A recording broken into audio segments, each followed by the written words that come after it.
So student, inducible ऑपरेरॉन में हमने पढ़ा लेक ऑपरेरॉन और उसका पूरा वर्किंग मैकेनिज्म, जहाँ कैटाबोलिक एक्टिविटी हुई लैक्टोज का ब्रेकडाउन। ठीक है, नाउ हमने शुरू में ही ऑपरेरॉन के दो पार्ट किए थे, inducible operon and repressible operon. We will take an example of repressible operon also and try to understand the mechanism of anabolic activity also. Repressible जो जीन होते हैं वो एनाबोलिज्म में काम आते हैं। हम यहाँ पर जितना हमने डिटेल में लेक ऑपरेरॉन की बात की थी उतना डिटेल में नहीं जाएंगे, और लेक ऑपरेरॉन के कंपैरिजन में इसको हमने एनसीईआरटी में बहुत डिटेल में, एनसीईआरटी में ही नहीं, लेकिन हम कंपैरिजन में समझना चाह रहे हैं कि एनाबोलिक पार्ट में क्या होता है। तो रिप्रेसिबल ऑपरेरॉन का हम एग्जाम्पल लेंगे ट्रिप्टोफैन ऑपरेरॉन या ट्रिप्टोफैन। अब ट्रिप्टोफैन होता क्या है? Tryptophan is an important amino acid required for various cellular activity. ये एक इंपॉर्टेंट अमीनो एसिड है जो सेल की डिफरेंट एक्टिविटी में काम आता है। ठीक है, और अमीनो एसिड है, अलग अलग एक्टिविटी में यूज होता है, तो इसका सिंथेसिस होता है। It is continuously synthesised by E coli, continuously इसको बनाया जाता है, सेल खुद बनाती है, सिंथेसाइज। तो ये एनाबॉलिज्म। ऑपरेरॉन में क्या हो रहा था? लैक्टोज तो शुगर थी जो बाहर से आया और अब उसको यूज कर रहे हैं तो उसका ब्रेक डाउन कर रहे हैं, तो वो कैटाबॉलिज्म था। यहाँ पर क्या हो रहा है? रॉ मटेरियल से ट्रिप्टोफैन सेल खुद बना रही है, ये एनाबॉलिज्म है। ठीक है, एंड दस देयर जीन्स रिमेन ऑन। अब लगातार सिंथेसिस होता है तो इनके एंजाइम और उसके जीन भी क्या रहेंगे? हमेशा on, because it is continuously synthesised by cell, it their gene remain active on. ठीक है, but when it is available in the medium, अगर मान लो ये ट्रिप्टोफैन आसपास के सराउंडिंग मीडियम में अवेलेबल है और एक्यूमुलेटिंग इन सेल, या फिर उस सेल में ट्रिप्टोफैन ज्यादा बन गया, मैंने ये दो ही कंडीशन बताई थी एनाबॉलिज्म में, कि या तो प्रोडक्ट रेडीमेड अवेलेबल हो या वो सेल में एक्यूमुलेट हो रहा हो, तो कुछ टाइम के लिए इसके सिंथेसिस को रोक देते हैं। ठीक है, cell stops its synthesis and their gene get off. ठीक है, तो फॉर सम टाइम सेल का सिंथेसिस रोक दिया जाता है और इसको ऑफ कर दिया जाता है। तो एनाबॉलिक पार्ट है, तो ये कैटाबॉलिज्म से रिवर्स चलेगा। तो नॉर्मली ये जीन ऑन रहते हैं, वहां नॉर्मली जीन ऑफ रहते थे। यहाँ पर जीन ऑफ तब किए जाएंगे जब हमें सिंथेसिस की जरूरत नहीं है, और वहां ज्यादातर टाइम ऑफ रहते थे और जब जरूरत होती थी तब ऑन किए जाते थे। तो रिवर्स चलता है। ठीक है, अब यहाँ देखिए ट्रिप्टोफैन ऑपरेरॉन भी लेक ऑपरेरॉन, बेसिक कंपोनेंट वही है। ठीक है, tryptophan operon also consist of 4 types of gene, तो कंपोनेंट्स वही हैं। इसलिए जो चीजें लेक ऑपरेरॉन में है वैसी की वैसी यहाँ है, तो हम उसको दोबारा डिस्कस नहीं करेंगे, केवल कंपैरिजन पर बात कर रहे हैं। तो सबसे पहला था स्ट्रक्चरल जीन, याद कीजिए। और लेक ऑपरेरॉन में कितने टाइप के स्ट्रक्चरल जीन थे? 3 टाइप के स्ट्रक्चरल जीन, लेकिन यहाँ ज्यादा होते हैं। ठीक है, these are the main genes जो एंजाइम बनाएंगे, and there are 5 types of structural gene. यहाँ 5 स्ट्रक्चरल जीन है, लेक ऑपरेरॉन में 3 ही थे। इनके जीन को रिवर्स में लिखा जाता है EDCBA। ये 5 जीन है और 5 जीन एक साथ होते हैं, जैसे लेक ऑपरेरॉन के ZYA3 जीन थे, यहाँ 5 ABCD रिवर्स में लिखा जाता है। एक ये लिखने का पैटर्न सेट है, अपने को चेंज नहीं करना है। अब 5 जीन है, जब इनका ट्रांसक्रिप्शन ट्रांसलेशन होगा तो ये क्या करेंगे? 5 टाइप के पॉलीपेप्टाइड बनाएंगे, हर जीन से एक पॉलीपेप्टाइड बनेगा। लेकिन सरप्राइजिंग बात देखिए, देयर आर 5 पॉलीपेप्टाइड, लेकिन इससे एंजाइम 3 ही बनते हैं। दे फॉर्म्स 5 पॉलीपेप्टाइड बट 3 एंजाइम। ऐसा हो सकता है कि पॉलीपेप्टाइड ज्यादा बन रहे हैं, एंजाइम कम हो सकता है। 2 पॉलीपेप्टाइड मिलके एक ही एंजाइम बना दे। ठीक है, एंजाइम यहाँ भी 3 ही बनते हैं, लेक ऑपरेरॉन में भी 3 थे। वहाँ 3 जीन 3 एंजाइम है, यहाँ 5 जीन 3 एंजाइम, और ये 3 एंजाइम ट्रिप्टोफैन सिंथेसाइज करेंगे रॉ मटेरियल से। ठीक है, they synthesise tryptophan from raw material, खास बात इन 5 स्टेप्स। तो सब कुछ 5-5 है, एंजाइम 3 है। 5 gene, 5 polypeptide but 3 enzymes, and synthesis की भी 5 स्टेप है, मतलब रॉ मटेरियल से 5 स्टेप में जाकर के ट्रिप्टोफैन बनता, बीच में इंटरमीडिएट प्रोडक्ट बनेंगे। ठीक है, और ये जो 3 एंजाइम्स है, इसका मतलब एक से ज्यादा स्टेप में सेम एंजाइम काम आएगा, तभी तो 3 एंजाइम से 5 स्टेप होंगी। और ये 3 एंजाइम कौन सा, अपने को नाम ध्यान रखने, anthranilate synthetase, indole glycerol phosphate synthetase and tryptophan synthetase. हालांकि ये नाम बहुत रेयरली पूछे जाते हैं। लेक ऑपरेरॉन के जो 3 एंजाइम, बीटा गैलेक्टोसाइडेज, परमिएज और ट्रांसएसिटाइलेज, ये 3 ज्यादा आते हैं। इनके भी नाम ध्यान रखें, कभी कभार पूछे जाते हैं।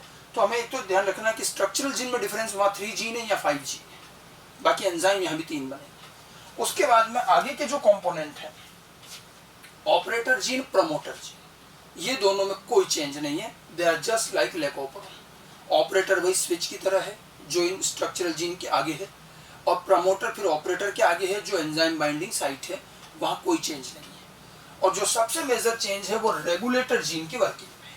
ले कॉपरोन में याद कीजिए, रेगुलेटर जीन एक कॉन्स्टिट्यूटिव जीन था जो कंटिन्यूअसली एक प्रोटीन बना रहा था। वो प्रोटीन भी एक्टिव था, रिप्रेसर, और वो रिप्रेसर क्योंकि एक्टिव था जाते ऑपरेटर पे बाइंड हो जाता और स्विच ऑफ कर देता था। यहाँ उल्टा है, रेगुलेटर जीन की वर्किंग बिल्कुल रिवर्स है 360 डिग्री। यहाँ पर भी प्रोटीन तो बनाता है, वो यहाँ भी कंटिन्यूस प्रोटीन बनता है, लेकिन इसका जो प्रोटीन है वो बनता ही इनएक्टिव है। तो रिप्रेसर का यहाँ जो प्रोटीन बनता है ये खुद से जाकर ऑपरेटर पर बाइंड नहीं हो पाता, इट इज इनएक्टिव। और जब ये रिप्रेसर स्विच ऑपरेटर पर बाइंड नहीं हो पाएगा तो ऑपरेटर का स्विच क्या रहेगा, ऑन। बाय डिफॉल्ट तो स्विच ऑन ही रहता है, वो तो कोई जाके बाइंड हो जाए तब ऑफ होता है। और इसका प्रोटीन बाइंड नहीं हो पाएगा तो स्विच ऑन रह जाएगा, और ऑन रहेगा तो ट्रांसक्रिप्शन चलता रहेगा। ठीक है, तो ये इनएक्टिव बनाता है प्रोटीन, इसके इनएक्टिव प्रोटीन को कहेंगे एपोरिप्रेसर। वहां क्या बोला था, रिप्रेसर, ये बोला जाएगा एपोरिप्रेसर। ठीक है, which is unable to bind at operator gene. ठीक है, aporepressor is activated by tryptophan. अब देखिए क्या होता है, ऑन ऑफ अपने आप समझ में आ जाएगा। नॉर्मल कंडीशन में ये एपोरिप्रेसर ऑपरेटर पर बाइंड नहीं हो पाएगा तो स्विच ऑन रहेगा, एंजाइम बनेंगे, ट्रिप्टोफैन बनता रहेगा। अब जैसे ट्रिप्टोफैन ज्यादा हो गया या बाहर से भी अवेलेबल हो गया तो ट्रिप्टोफैन खुद, ट्रिप्टोफैन यहाँ पर प्रोसेस का एंड प्रोडक्ट है, जबकि वहां लैक्टोज तो सबस्ट्रेट था, या प्रोडक्ट है, उल्टा है। तो ट्रिप्टोफैन खुद अपने सिंथेसिस को रोक देता है। आपने कभी सुना होगा फीडबैक इनहिबिशन, कई बार आता है कि जहां प्रोडक्ट ही अपने सिंथेसिस को कंट्रोल करे। तो यहाँ ट्रिप्टोफैन जैसे ज्यादा हो जाता है, ट्रिप्टोफैन को पता है कि थोड़ा रुकवाना पड़ेगा, तो क्या करें, ट्रिप्टोफैन आता है और एपोरिप्रेसर से बाइंड कर जाता है। ठीक है, ये एपोरिप्रेसर से बाइंड करता है और एपोरिप्रेसर को एक्टिव कर देता है, और ये एक्टिव एपोरिप्रेसर जाते ऑपरेटर पे बाइंड हो जाता है और स्विच ऑफ कर देता है। तो यहाँ तो ये इनएक्टिव है और इसको एक्टिव करना पड़ता है, वहां उल्टा है, वहां रिप्रेसर ऑलरेडी एक्टिव है। लैक्टोज आकर के क्या करता है, उसको इनएक्टिव करके रोक देता है। वहां लैक्टोज ऑन करने में हेल्प कर रहा है तो वो इंड्यूसर है, यहाँ ट्रिप्टोफैन ऑफ करने में हेल्प करेगा तो इसको को रिप्रेसर बोलते हैं। ठीक है, ये जो ट्रिप्टोफैन होता है, ये ट्रिप्टोफैन अब यहाँ पर को रिप्रेसर कहा जाएगा, और इनएक्टिव रिप्रेसर को बोलेंगे एपोरिप्रेसर। तो एपोरिप्रेसर से को रिप्रेसर बाइंड होकर उसको एक्टिव करता है। तो ये बिल्कुल रिवर्स कंडीशन हो जाएगी, रेगुलेटर जीन की वर्किंग से पूरा मैकेनिज्म उल्टा हो जाता है। तो कैटाबॉलिज्म एनाबॉलिज्म में मैकेनिज्म तो रिवर्स रहेगा ही। अब देखिए इसकी वर्किंग के भी अगर मैं उसी तरह के दो डायग्राम बनाऊं ले कॉपरोन की तरह ही, तो देखिए वर्किंग में when tryptophan is absent in medium, अगर आसपास ट्रिप्टोफैन नहीं है, ट्रिप्टोफैन एक्सेस में नहीं है, तो क्या होगा। तो देखिए ये अपने यूं का यूं वापस वही बनाया, 3 जीन की जगह अब हमने यहाँ कर दिया 5 जीन। ले कॉपरोन में 3 थे, यहाँ 5 हो गए। वही operator gene, promoter gene same, और एक रेगुलेटर जीन है जो इनसे दूर। काम सारा वैसे होगा। देखिए रेगुलेटर जीन ने एमआरएनए बनाया कंटिन्यूअसली, और ये एपोरिप्रेसर प्रोटीन बना रहा है। लेकिन एपोरिप्रेसर प्रोटीन जो बन रहा है वो इनएक्टिव, मान लीजिए एपोरिप्रेसर मॉलिक्यूल है बट ये इनएक्टिव है। इनएक्टिव है तो it is unable to bind at operator, ये ऑपरेटर पर जाके बाइंड ही नहीं कर पाएगा। और ये बाइंड नहीं करेगा तो ऑपरेटर का स्विच क्या रहा, ऑन। और ऑपरेटर का स्विच अगर ऑन है तो आरएनए पॉलीमरेज आराम से बाइंड करेगा और वो इन 5 जीन का ट्रांसक्रिप्शन कर देगा एक साथ। तो एक कॉमन एमआरएनए बन गया, पॉलीसिस्ट्रोनिक एमआरएनए। फिर इनसे 5 पॉलीपेप्टाइड बन गए, देख लो। अब लेकिन एंजाइम 3 बनते हैं, कैसे, फर्स्ट 2 पॉलीपेप्टाइड मिलके एक ही एंजाइम बनाता है E1, वही पहला वाला एंथ्रेनिलेट सिंथेटेज। थर्ड वाली पॉलीपेप्टाइड से बनता है second enzyme indole glycerol phosphate synthetase, जो नाम बता रखे हैं। और लास्ट की 2 पॉलीपेप्टाइड से बनेगा ट्रिप्टोफैन सिंथेटेज E3। तो 2 पॉलीपेप्टाइड मिलके फर्स्ट 2 और लास्ट 2 पॉलीपेप्टाइड कंबाइंड होकर के एंजाइम बनाती है, 3 एंजाइम। अब रॉ मटेरियल से ट्रिप्टोफैन बनेगा, और कहा था 5 स्टेप में बनेगा। ट्रिप्टोफैन बनाने का रॉ मटेरियल सेल में होता है कॉरिस्मिक एसिड। तो कॉरिस्मिक एसिड से 5 स्टेप होगी और ट्रिप्टोफैन बनेगा। मैंने बीच के इंटरमीडिएट प्रोडक्ट नहीं लिखे। और इन 5 स्टेप में 3 एंजाइम काम आएंगे, कैसे, पहली 2 स्टेप में तो E1 एंजाइम, थर्ड स्टेप में E2, फोर्थ और फिफ्थ में E3। 3 एंजाइम से 5 स्टेप चलेगी, और फर्स्ट और थर्ड वाला एंजाइम 2 स्टेप कैटेलाइज करेंगे, और इस तरह से कॉरिस्मिक एसिड से ट्रिप्टोफैन बनेगा। अगर ट्रिप्टोफैन आसपास नहीं है तो सेल को इसकी हमेशा जरूरत रहती है।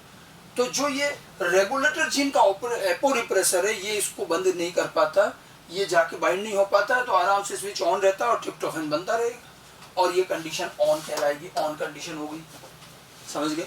मैक्सिमम टाइम इसी तरह से ऑन रहेगा और ट्रिप्टोफैन का सिंथेसिस चलता रहेगा। अब अगर ट्रिप्टोफैन एक्सेस में हो जाए तब ये ऑफ किया जाएगा।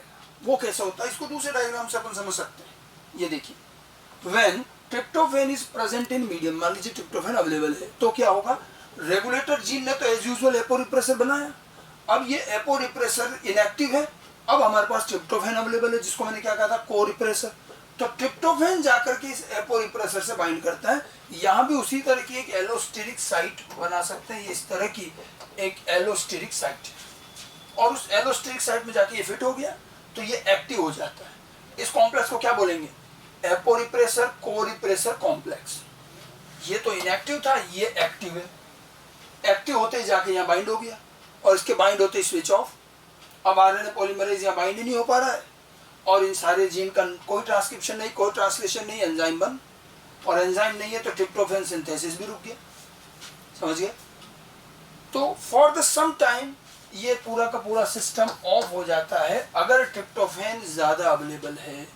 खुद ट्रिप्टोफैन आकर के एपो रिप्रेसर को एक्टिव करके स्विच ऑफ करवा देता है। तो लैक ऑपरॉन से ये रिवर्स चलेगा, इसमें ट्रिप्टोफैन को एपो रिप्रेसर के वहाँ इंड्यूसर रिप्रेसर कॉम्प्लेक्स एक्टिव होता है, या एपो रिप्रेसर को रिप्रेसर कॉम्प्लेक्स वो इनएक्टिव होता है, ये एक्टिव होता है। दोनों को कंपैरिजन में ध्यान रखना, तो इसमें ज्यादा कुछ भी नहीं है, बहुत इजी गोइंग वे में समझ में आ गया। ठीक है, और हमने वहां भी लास्ट में मोड ऑफ रेगुलेशन बताया था, पॉजिटिव और नेगेटिव। लेकिन जरा यहाँ भी देखें, लैक ऑपरॉन में डबल रेगुलेशन है लेकिन ट्रिप्टोफैन ऑपरॉन में डबल रेगुलेशन नहीं है। ठीक है, ट्रिप्टोफैन ऑपरॉन में डबल रेगुलेशन नहीं है। ट्रिप्टोफैन ऑपरॉन में आप देखिए कैसे, अगर हम समझें तो यहाँ देखिए, एपो रिप्रेसर जब बाइंड नहीं हुआ डीएनए पर तो ट्रांसक्रिप्शन हुआ, और जब एपो रिप्रेसर एक्टिव होकर बाइंड हो गया तो ट्रांसक्रिप्शन नहीं हुआ। तो एपो रिप्रेसर से ये रेगुलेशन, जैसे हमारा रिप्रेसर से रेगुलेशन नेगेटिव था, एपो रिप्रेसर की बात करें तो क्या हुआ, एपो रिप्रेसर के बाइंड डीएनए पर बाइंड होने से ट्रांसक्रिप्शन रुक ही रहा है ना। तो अगर आपको इसका भी मोड ऑफ रेगुलेशन कहा जाए तो ट्रिप्टोफैन ऑपरॉन का मोड ऑफ रेगुलेशन क्या कहेंगे, तो ये भी नेगेटिव रेगुलेशन ही होगा, और यहाँ कोई पॉजिटिव रेगुलेशन नहीं होता, डबल रेगुलेशन नहीं। ठीक है, तो ट्रिप्टोफैन ऑपरॉन का मोड ऑफ रेगुलेशन यहाँ पर नेगेटिव रहेगा। क्लियर? जबकि लैक ऑपरॉन में पॉजिटिव नेगेटिव दोनों था। तो ये तो बेसिकली हमारा क्या हुआ, ट्रिप्टोफैन ऑपरॉन, जो कि रिप्रेसेबल का एक एग्जांपल है एनाबॉलिज्म का, जो मैंने लैक ऑपरॉन के कंपैरिजन में आपको समझाया। ठीक है, क्योंकि ये डिस्क्रिप्शन आपको एनसीईआरटी में नहीं मिलेगा, लेकिन फिर भी आपको कंपैरिजन में ध्यान रखना है कि कैटाबॉलिज्म के बाद एनाबॉलिज्म में कैसा होगा, तो ये रिवर्स मैकेनिज्म होता है। ठीक है, अब ये जो ऑपरॉन थे ये तो थे सारे प्रोकैरियोटिक लेवल के। प्रोकैरियोट्स में जीन रेगुलेशन को ऑपरॉन से काफी हद तक समझाया गया, लेकिन यूकैरियोट्स में जब हम आए तो यूकैरियोट्स में इस तरह का इतना इजी गोइंग कंडीशन नहीं। तो जीन रेगुलेशन इन यूकैरियोट्स एक ब्रीफ आइडिया एनसीईआरटी ने दिया है, हम उतना ही समझेंगे यहाँ पर भी कि यूकैरियोट्स में रेगुलेशन में क्या रहेगा। देखिए, यूकैरियोट का रेगुलेशन बहुत कॉम्प्लिकेटेड है, it's being more complicated than prokaryotes. Actually reason समझिए, प्रोकैरियोट से यूकैरियोट में कई सारी चीजें बदल गई। प्रोकैरियोट्स में जीन ज्यादा है, डीएनए बड़े बड़े लीनियर है, सॉरी यूकैरियोट्स में। प्रोकैरियोट्स के अंदर एक सिंगल डीएनए है, उसी पर सारे जीन है। एक खास बात, प्रोकैरियोट्स ज्यादातर होते हैं यूनिसेलुलर, तो एक ही सेल है और उसी में आपको या तो ऑन करना है या ऑफ। तो हम जो ये ऑन ऑफ के दो डायग्राम बनाते हैं, लेकिन बैक्टीरिया में तो एक बार में एक ही काम होगा ना, या तो ऑफ रहेगा या ऑन रहेगा। लेकिन यूकैरियोट होते हैं मल्टी सेलुलर। ठीक है, यूकैरियोट अगर मल्टी सेलुलर है तो वहां पर हो सकता है कोई पर्टिकुलर जीन कुछ पर्टिकुलर ऑर्गन में ऑन है, बाकी रेस्ट ऑफ द बॉडी में ऑफ है। तो जहां बैक्टीरिया में आपको ऑन और ऑफ में से कोई एक चीज ही एट ए टाइम समझानी और एक ही चीज मिलेगी, यूकैरियोट्स में दोनों काम एक साथ होंगे। कुछ जगहों पर on at the same time, कई जगह पर ऑन तो कई जगह ऑफ। तो इस तरह का ऑपरॉन वहां चलेगा नहीं। तो क्योंकि वहां पर लेवल ऑफ कॉम्प्लेक्सिटी ज्यादा है, मल्टी सेलुलरिटी है, ऑन और ऑफ दोनों साथ होते हैं। जबकि प्रोकैरियोट में आइदर ऑन और आइदर ऑफ होता है, तो दिक्कत तो आएगी, चेंज होगा। ठीक है, इसके अलावा यूकैरियोट्स में टाइम, प्लेस, ड्यूरेशन सबका ध्यान रखना होता है।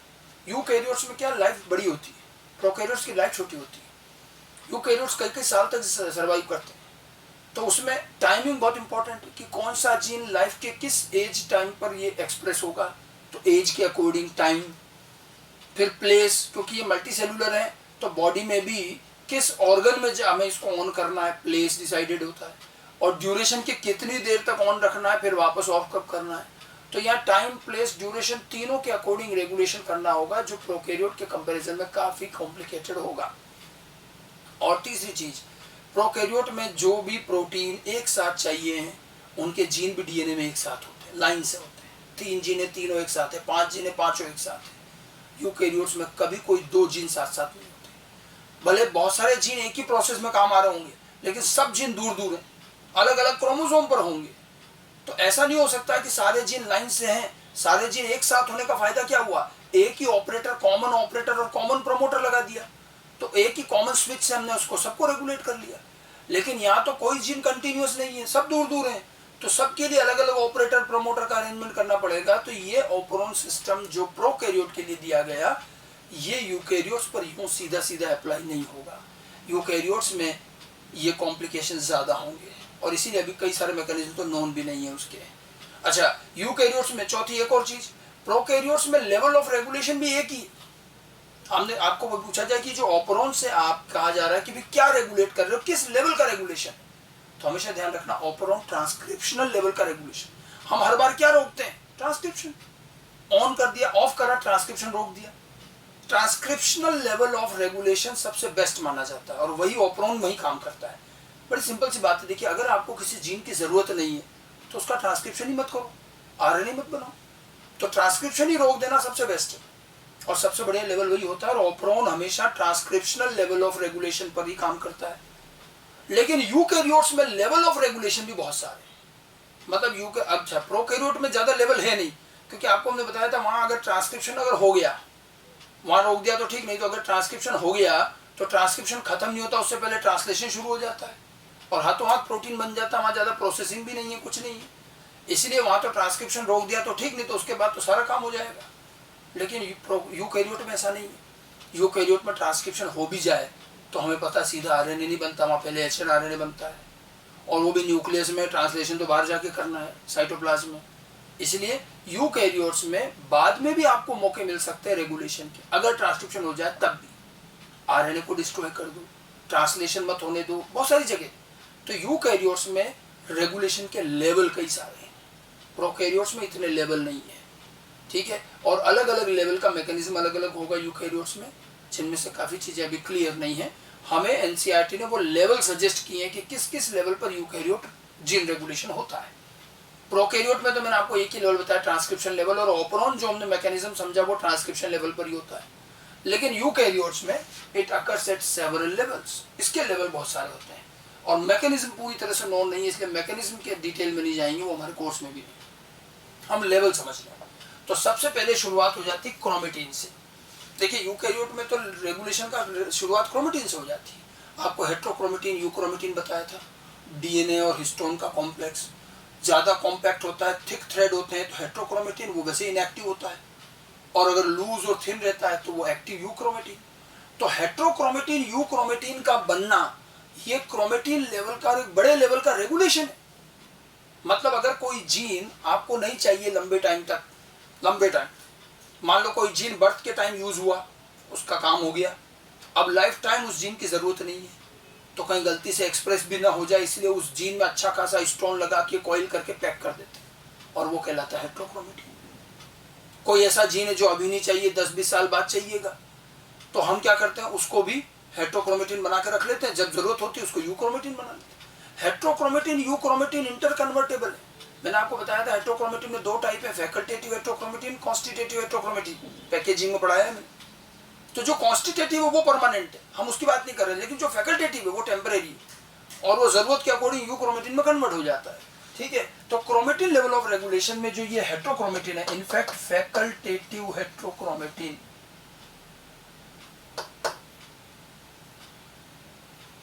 फैकल्टेटिव हेट्रोक्रोमेटिन, ये जो फैकल्टेटिव हेट्रोक्रोमेटिन होता है ये एज पर रिक्वायरमेंट यूक्रोमेटिन में कन्वर्ट हो जाता है, यूक्रोमेटिन हेट्रोक्रोमेटिन में। तो हेट्रोक्रोमेटिन यूक्रोमेटिन का ये इंटर कन्वर्जन एक बड़े लेवल का जीन रेगुलेशन है, this is for long duration, duration लंबा होना चाहिए, कई सालों का, कई सालों बाद अगर जीन चाहिए तो उतनी देर के लिए इसको हम हेट्रोक्रोमेटिन बना सकते हैं। तो क्रोमेटिन लेवल पे ही रेगुलेशन हुआ, पहला लेवल तो यही हो गया, ठीक है। उसके बाद अगला लेवल आता है ट्रांसक्रिप्शनल लेवल, यही सबसे बेस्ट लेवल है, most common level, transcription level of regulation. सबसे बेस्ट लेवल यही है, आरएनए सिंथेसिस इज इनहिबिटेड। जैसे ऑपरॉन भी इसी लेवल पे काम करता है कि ट्रांसक्रिप्शन ही रोक दो, आरएनए मत बनाओ। और यूकैरियोट में भी ज्यादातर जीन इसी लेवल पर रेगुलेट होते हैं, लेकिन यहाँ ऑपरॉन मॉडल नहीं चलेगा, ऑपरॉन जैसे कुछ दूसरे मॉडल होंगे, ठीक है, ट्रांसक्रिप्शन लेवल। अब कई बार लेकिन यूकैरियोट में इसके आगे भी रेगुलेशन हो सकता है। मान लो ट्रांसक्रिप्शन हो गया तो अगला लेवल आता है post transcriptional level of regulation. भाई ट्रांसक्रिप्शन होने से क्या बना, एचएनआरएनए। अब एचएनआरएनए से एमआरएनए की प्रोसेसिंग होगी, पोस्ट ट्रांसक्रिप्शनल प्रोसेसिंग न्यूक्लियस में होती है। अगर हमें रेगुलेशन करना है तो प्रोसेसिंग के टाइम ही आरएनए को डिस्ट्रॉय कर दो, बन भी गया तो डिस्ट्रॉय कर दो, तो वहां रेगुलेशन हो जाएगा। RNA is destroyed at processing level. NCERT ने लिखा है प्रोसेसिंग लेवल ऑफ रेगुलेशन, तो आरएनए डिस्ट्रॉय किया जा सकता है प्रोसेसिंग लेवल पर, ठीक है। तो भी यहाँ रेगुलेशन हो गया। अगर मान लीजिए आरएनए भी प्रोसेस हो गया, एमआरएनए बन गया, तो उसके बाद भी अगला लेवल है, नेक्स्ट लेवल जो रहता है that is transport level of regulation. अगला जो लेवल होगा वो क्या कहलाएगा, ट्रांसपोर्ट लेवल। उसमें क्या हुआ, ट्रांसपोर्ट लेवल ऑफ रेगुलेशन में आप देखिए एमआरएनए बना सा न्यूक्लियस में, एमआरएनए को न्यूक्लियर मेम्ब्रेन में जो पोर होते हैं उनके थ्रू बाहर भेज दिया जाता है साइटोप्लाज्म में, वहां जाके ट्रांसलेशन करेगा। और अगर आपने न्यूक्लियस पढ़ा हो कभी, तो जो न्यूक्लियस के पोर होते हैं उनमें एनुलस होता है, और उसको बंद भी कर सकते हो, खोल भी सकते हो। तो अगर एमआरएनए अंदर बंद भी गया तो न्यूक्लियर मेम्ब्रेन के पोर बंद कर देते हैं, पोर बंद कर दिया तो उसका ट्रांसपोर्ट बाहर नहीं हो पाया और एमआरएनए थोड़ी देर में वापस डिस्ट्रॉय हो जाता है। तो ट्रांसपोर्ट ब्लॉक करके भी रेगुलेशन कर सकते हैं, ठीक है। और ये वही रेगुलेशन है basically, transport level of regulation, ठीक है। ट्रांसपोर्ट लेवल ऑफ रेगुलेशन, इसमें transport of mRNA from nucleus to cytoplasm is inhibited. और अगर जब साइटोप्लाज्म में जाएगा ही नहीं, ट्रांसलेशन होगा ही नहीं, वहीं रुक गया। उसके बाद भी लेवल है, अगला लेवल है, मान लीजिए ट्रांसपोर्ट भी हो गया और एमआरएनए आ गया साइटोप्लाज्म में, तो अगला काम क्या होगा, ट्रांसलेशन। और ट्रांसलेशन तो इतना स्टेप बाय स्टेप प्रोसेस है, एमआरएनए आ रहा है, राइबोसोम जुड़ रहा है, फिर टीआरएनए आ रहा है। और मैंने आपको बताया था जैसे वो एंटीबायोटिक अलग अलग जगह पर ट्रांसलेशन को ब्लॉक कर रही है, ट्रांसलेशन को तो किसी भी स्टेप पर रोका जा सकता है। तो ट्रांसलेशन को इनहिबिट कर देते हैं तो पॉलीपेप्टाइड नहीं बनेगा, तो भी तो रेगुलेशन हो गया ना, तब भी तो एक्सप्रेशन तो होगा नहीं। तो ट्रांसलेशनल लेवल ऑफ रेगुलेशन, इसमें पॉलीपेप्टाइड सिंथेसिस को इनहिबिट कर देते हैं, ठीक है। और इवन रेयरली ट्रांसलेशन भी अगर हो जाए तो भी इसके बाद एक लास्ट चांस बचता है, post translational level of regulation. इसमें क्या करते हैं, ट्रांसलेशन के बाद जो न्यूली फॉर्म्ड पॉलीपेप्टाइड बना, linear chain of amino acid, जो मैंने कहा था कि वो ईआर में जाएगा और उसकी प्रोसेसिंग होगी तब जाके एंजाइम बनेगा, तो उस पॉलीपेप्टाइड को ही डिस्ट्रॉय कर देते हैं, तो भी तो एक्सप्रेशन नहीं हो पाएगा, प्रोटीन एंजाइम नहीं बनेगा। This newly formed polypeptide is destroyed. तो इस पॉलीपेप्टाइड को डिस्ट्रॉय करके भी रेगुलेशन किया जा सकता है। ये बहुत लास्ट लेवल है, हालांकि सबसे बेस्ट लेवल तो ट्रांसक्रिप्शन लेवल है। बाद के लेवल भी हैं, कुछ जीन बाद के लेवल पे भी रेगुलेट होते हैं, वो एज पर कंडीशन होगा। सिचुएशन और condition based, stimulus based regulation है।